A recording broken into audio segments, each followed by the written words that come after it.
మంచికే కదా. గంధర దేశాన్ని వీరసింహుడు అనే రాజు పాలించేవాడు. అతని మంత్రి పేరు సుబుద్ధి.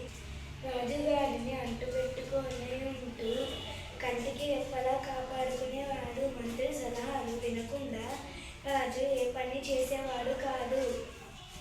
రోజు ఉదయం రాజు మంత్రిని పిలిపించాడు. నగర జీవితం విసుగ్గా ఉందని అడవికి వెళ్ళి వేటాడదామని మంత్రికి చెప్పాడు. మంత్రి సరేనని రాజుతో పాటు వేటాడడానికి నమ్మిన భటులను సిద్ధం చేశాడు. వారితో పాటు తన బయలుదేరిపోతుండగా రాజు మంత్రిని పిలిచాడు. ఏమిటి విషయం మహారాజా అన్నాడు మంత్రి. కత్తిపదను చూస్తుంటే వేలు తెగి గాయమైందని అన్నాడు రాజు. అంతేనా? అంతా మన మంచికే అన్నాడు మంత్రి. రాజుకు చిరాకు